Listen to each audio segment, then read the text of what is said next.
Hey, One Punch Man fans, this is Chris Bolts, and I'm coming in with an episode recap and review of this week's episode of One Punch Man, episode 28, or episode 4, depending upon how you want to look at this, Counterattack Signal. Now, I did say last week in my review of One Punch Man episode 3 that I'm not going to be doing that many recaps of the show, but there were some things in this episode that I think are warranted to be called out. So I will go over that for just a little bit. But before I do get into the video, do make sure you like, share, subscribe, turn on the post notifications. All that stuff helps me out. Now, the frustrating thing about this episode was that although it is still a slideshow presentation for the most part with very bland backgrounds and boring conversation and boring music, somehow this episode was better than last week's episode where we got to see Garo fight King the Ripper and Insect God, and we got that really sorry fight at the end of towards the end of last week's episode that everybody was just ripping on because there was all kinds of missing frames and just looked like it was just jumping all over the place. Somehow this week's episode was better, but that's not saying a whole lot because this episode was still, and for the most part, complete and utter garbage compared to all the other kinds of anime that you watch. Once again, we will not even compare it to season 1 of One Punch Man, which stands on its own. It doesn't even compare to season 2 of At One Punch Man, which is done by the same studio, JC staff. We start this episode off here pretty much with a flashback to last week's episode, which I don't understand why JC staff decided to go ahead and do this. They basically flashback the entire fight between Garo and Insect God and King the Ripper. They just flashbacked it and everything. All just come to this point to just show us right here that somehow Garo is standing there uninjured. Now, let me just go ahead and rewind it back here. This right here, you see the animation right here. He's standing up, and it's all kind of, he's trying to basically get himself back to standing. His wounds somehow have healed. His clothes have somehow melded into his wounds, helping cauterize the wounds that he has. But you see this right here. Now, when we transition to the next scene, it doesn't make sense. This doesn't make sense right here, how it goes from him standing like with his back all hunched all over like this to the next scene where he's just standing straight up like that. It seems like there should have been a frame in there that shows him completing that hunchback stance to a straightened stance. But you're going to see a lot of this throughout this anime. Wait till we get to the scene where Saitama and the Blizzard Bunch crew, Yabuki and Genos and Silverfang and all them King are enjoying a hot pot, but we'll get there in just a minute. So he realizes that he's been hurt. His clothes have, like I said, have cauterized his wounds. They melded together to help stop the bleeding. And we got this nice scene right here where he's about to go ahead and start flexing and powering up. I do like this right here. This is actually a pretty cool drawing right there. But now we're getting ready to go over to the Hero Association, and we're getting ready to just go in this big, long, tubular corridor where this Lollipop Kid, I don't know his name, I'm pretty sure it's not Lollipop Kid, but we're gonna call him Lollipop Kid. See right here, this cyborg just appears out of nowhere. He's now standing right in front of Lollipop Kid. So it's like these inconsistent animations that just pop up all out of the place. And we're for the most part, we're gonna see right here, I think it's gonna be almost about a minute. I'm just gonna fast forward all the way to right about here, right before this. So we are in this corridor for a good nearly 3 minutes, starting at 3 minutes, about 3 minutes 39 seconds to about 6:12. 6 minutes 12 seconds. So almost 3 minutes. These characters are just standing in this hallway talking, and all that they're talking about is who they're trying to get on the team to go and deal with the Monster Association. That's all they're talking about. And it boils down to, well, we need King, but we can't have Silverfang and Genos because Genos lives in the monster area and he might be impacted by feelings of guilt and trust or distrust of the Hero Association, so they don't want to put him on the team. It's what they could have done during this entire situation right here was have these two walking together with each other down this hallway, approaching some type of room or whatnot. Now I do know that they're both going in two different directions, but they still could have had them be a little bit more animated in this particular situation right here. Now I will say this though, they did take my advice. Notice what's not in Lollipop Kid's mouth. Yeah, that's right, the lollipop is not in his mouth. They actually decided to go ahead and give him a little bit of animation right here. If I could go, they show that he's holding the lollipop.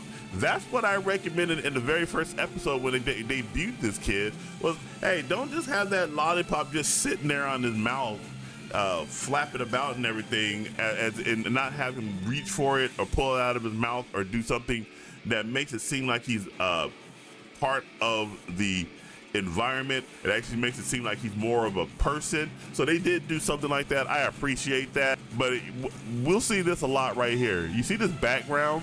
You're gonna see a lot of this throughout this entire episode. In fact, I'm just gonna do a random clip. Now that actually happens to be some animated stuff right there. Let's go back here. So here's one right here. Here's a random background. Here's another background. Here's another one. So they do this a lot. They're gonna be doing that quite a bit. Here's another one right here, where they just use a fully colored background that's flat and drab. For whatever reason, they don't just go in there and draw a complete detailed background. They replace a lot of that with just these flat colored backgrounds. Maybe they were trying to do that to save on the budget. Now we go right here. Look at this hot pot. Look at how uninspiring this hot pot is right here. We're now inside of Saitama's house. They are all sitting around this hot pot. They being Saitama, King, Genos, Blizzard, or Yabuki. Genos is scientist doctor right there. There's King. I don't know who this old guy is. And in fact, Yabuki makes a point about this guy right here. And by the way, I'm letting this play. Notice how long it just hung on that hot pot with them staring. That is one of the most uninspiring looking hot pots I have ever seen. Here's another flat background. And here's right here, you see all these hands that just appear out of nowhere. What is this? What is this kind of animation right here? It really is not any kind of animation or anything. It's just a flat. They try to make it seem as though that there's some type of camaraderie or rivalry going on here, but you really can't tell that what's going on. I have it on mute, obviously. It's just, what is this? What's going on here? This animation is just atrocious. But like I said, at the same time, it seems like it's a better episode than last week's episode for some odd reason. Truthfully, nothing really actually happened. Well, that's not true. There was something that happened. I'll get to that in a minute. I did point out that Garo did get up. He realized, by the way, he did realize that the kid was missing, and that's why he's getting back up, because he's going back to the Monster Association to go ahead and try to save that kid. But I'll get to that more here in a second. This entire scene at Saitama's house, it's over this hot pot. Now, I'm gonna show a really quick scene right here. You see that this hot pot is empty, it's gone. All the food is gone. Everybody's done eating. Everybody's finished. But not even 30 seconds later, we see that they're back to eating the hot pot. The hot pot somehow renewed itself. They're back to eating. Their bowls are full of rice. They got all this hot pot still there. They're eating out of it like it's just, they didn't, like the earlier scene didn't show that they spilled everything and finished eating. We're back to this. So this is more inconsistent animation that's going on in here. Like I said, I think there might have been multiple different people working on this, the one single scene, and they probably didn't communicate with one another. Hey, you know something? I've already drawn this scene where they've eaten everything. And so now we need to go ahead and draw this scene where they're all just sitting around chit-chatting, which, by the way, that's pretty much all they're doing, is that they're just sitting around chit-chatting. Garo has made his way back to the Monster Association. Gyoto notices that there's this one lone guy that's coming back into the Monster Association, and he sends a whole bunch of monsters to go and meet whoever's getting ready to come in. Once again, that's Garo that's coming, and obviously whatever monsters that's being sent are not going to be able to handle Garo or anything like that, so they are going to get ready to get killed off. And now the Hero Association was looking for King, because King is the only one they want to join the team of S-rank hunters that's going to go and challenge the Monster Association. And once again, they don't want Silverfang, they don't want Genos as part of the team or anything. And more, we'll go ahead and just go right here. Here's more of this uneven animation again. This scene right here, we have a whole bunch of S-rank heroes which are going to be coming in, talking about how they're getting ready to go ahead and take on the Monster Association. And you got all this heroic music that's playing, all these heroes that are showing up, they're all talking. You're like, yes, they're getting ready to go right to the Monster Association. They're getting ready to take on the Monster Association. They're gonna take the fight to the Monster Association, only for them just to go ahead and just sit down at a table and start talking. That's right. All that big lead up leads to them just sitting at this table and talking. Once again, like I said, it's more inconsistent animation that is plaguing this entire series, as much as the PowerPoint presentation style of this animation. It really is mind-boggling that this really did get put out in such a fashion. And let's just go ahead and finish up with this last scene right here. This King the Ripper is a really sick guy. He wants to go ahead and start playing around with this kid. And by the way, when they communicate that in the anime, it really sounds sickening. It really sounds like this is like there's about to be some stuff that shouldn't be happening with kids going on, if you get what I'm saying. But no, King the Ripper just wants to go in there and torment and torture this little kid. Before he can actually go in there and hurt this kid, Genos pops through and he comes in and he saves that little kid Tario from being tormented by King the Ripper. And we see this scene right here where Garo comes off in here, knocks off King the Ripper's head, and then just slices and dices them all up. And that is the end of the episode, and we'll just leave it right there. So again, this episode by all measures is a crappy episode. It has really bad animation. It has inconsistent animation. It consistently uses those bland colored backgrounds as opposed to them coming in there and drawing more detailed backgrounds.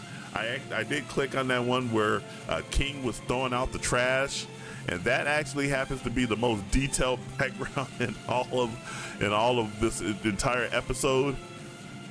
And then on top of that, it's just the inconsistent animation. One scene doesn't line up with another scene, and it just throws everything off. However, saying all of that, somehow this episode was better than last week's episode. I don't know how that works. I don't know how that works or anything like that, but it is better. I'm gonna give this episode a 5 out of 10. It's still average. It still does not compare to anything else you've seen all this season so far. It definitely does not compare to anything from One Punch Man season 1 or 2 for that matter.